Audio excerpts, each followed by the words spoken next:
In the vapor pressure experiment, we are determining vapor pressure of a liquid as a function of temperature. It will start hot, we will let it cool, and we will be, as it cools, measuring the pressure and the temperature.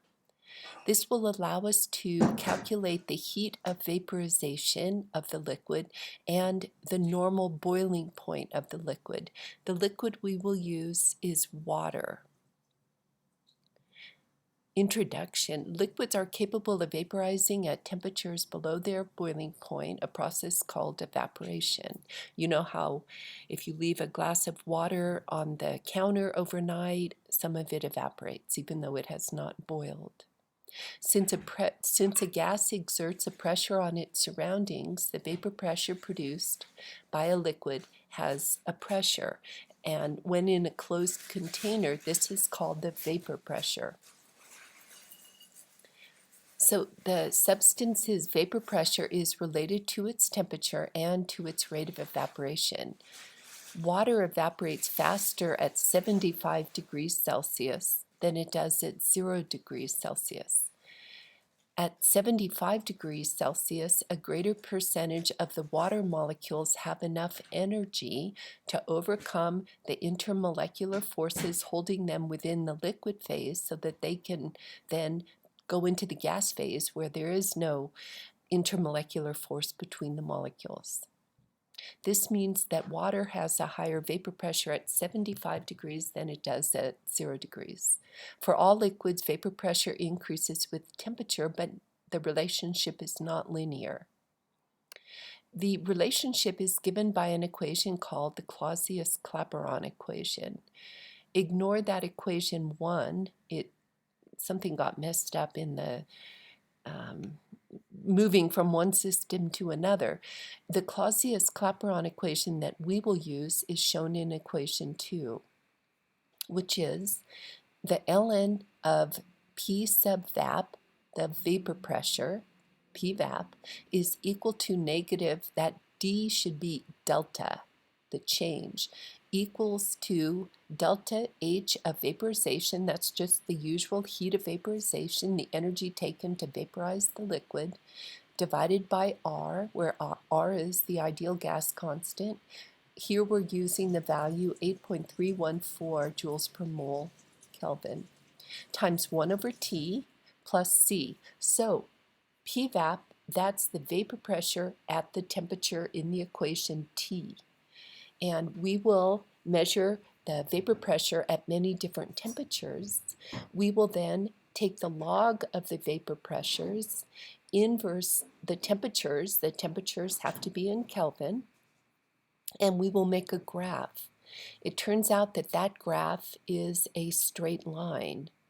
And if you match up y equals mx plus b, you see that y is ln p vap, m is negative delta h vap over r, x is 1 over t, and c the y-intercept.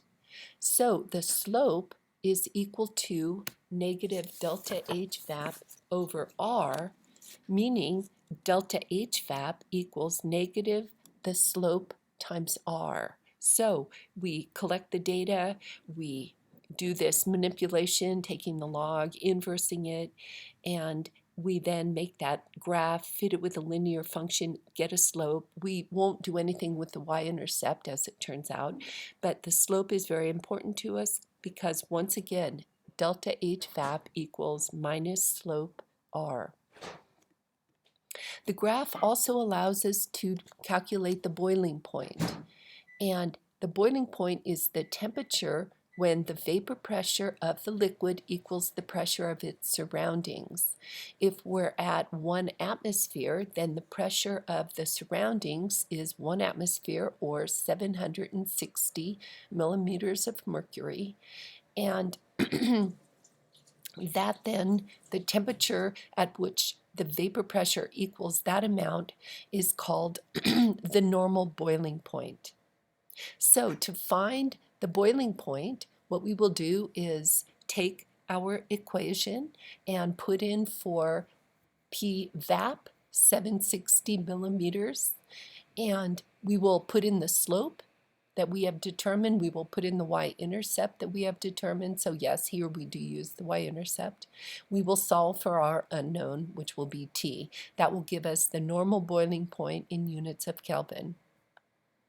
Okay, here's a little review of logarithms. We are working with the natural logarithm, the logarithm to the base e, where e is just a number, 2.71828, and it goes on and on.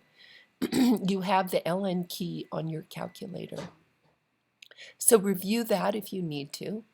So for the experimental procedure, so we are going to be working with using the pressure sensor and the temperature probe, which we will be plugging into LabQuest.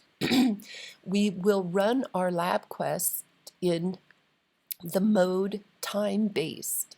We will have it collect data every 4 seconds, and we will collect data for 1200 seconds or 20 minutes. So we set up our LabQuest first. We plug in our 2 probes, the temperature probe and the pressure probe, to the LabQuest. And then we set up this apparatus here. We have the Bunsen burner, we set up a ring stand, we have a beaker where we put water in it. We put some boiling stones so that the water boils at an even boil. That doesn't affect the temperature, it just makes it so a big bubble doesn't come out and is kind of sloppy. It just makes for an even boil. We then put a flask in it that we secure to the ring stand, where we've put water in the flask. That's the liquid, the water whose information we are collecting. We also put a few boiling stones in the water in the flask for the same reason. We have the stopper with the valves inserted into the flask, and we have the stopper, it's open to the atmosphere. The flask is currently open to the atmosphere. We heat this until the water in the flask starts to boil. Then we take the flask out of the beaker, and using the Bunsen burner, we heat just directly the flask until the water in it is very readily boiling. Notice it's still open to the atmospheres. So we heat that until it's readily boiling, heat it a few more seconds. What we're doing is we're driving out the air in the flask. We're replacing it with water vapor. In the meantime, we have put the temperature probe into our beaker, and we hook up our flask to the pressure sensor. So it's now a sealed container, a closed system. We put that back into the beaker, and we've got the temperature probe in place, we've got the pressure sensor in place, and we start collecting data on the LabQuest. We collect the data for those 20 minutes, and the temperature and the pressure should both steadily decrease through that 20 minutes. As it cools, the pressure goes down because vapor molecules condense, they liquefy, so there's less in the flask, and of course the temperature is going down by just cooling. The room is cooler than the beaker of water. So we will then go to LabQuest, go to a computer, get into Logger Pro. We will transfer our temperature and pressure data. The temperature we have set to collect in units of Kelvin, the pressure in units of millimeters of mercury. And we will then create a calculated column where we will take the natural log of the pressure data. We will create another calculated column where we will take the inverse of the Kelvin temperatures. And we will manipulate the graph so that we have ln pVap on the y-axis, 1 over T on the x-axis. Whenever we take the ln of a quantity, it turns out we're taking the ln of a ratio where units cancel out. So the y-axis is unitless, the x-axis has units of 1 over Kelvin. So we will add a title to our graph. That could simply be ln pVap versus 1 over temperature.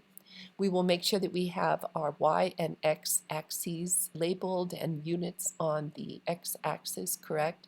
We will then do a linear fit of our data, and we will record the slope, the y-intercept, and the correlation coefficient.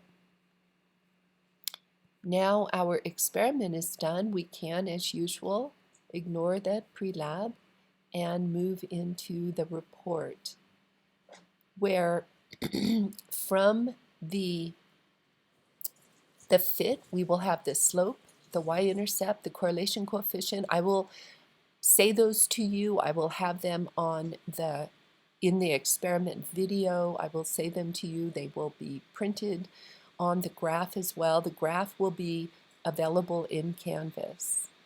So from that, we write out the equation, that vapor pressure temperature relationship equation. Of course, it is ln PVAP equals the slope times 1 over T plus the y-intercept. We will use that equation to determine the heat of vaporization. As we talked about earlier, delta H VAP equals minus slope times R. Then, using our same linear equation, we will calculate the normal boiling point of water, both in Kelvin and in degrees Celsius. This mentions lab notebook. Of course, we can ignore that. So we talked about how we take our equation, we put in 760 for PVAP, and our slope, our y-intercept values are in the equation. Our only unknown is the boiling point T. We solve for that in Kelvin, then we calculate that in degrees Celsius. Then we have a few questions. Explain why the vapor pressure of water increases as its temperature increases. So think about energy, the kinetic molecular theory. The last question, we have two molecules with similar molar masses. Therefore, we have similar London dispersion forces within them, but one has one other IMF that is key to the answer of why the one has a much lower vapor pressure than the other. So, when you are done with your report and happy with your answers, scan it, prepare it as a PDF file, and submit it.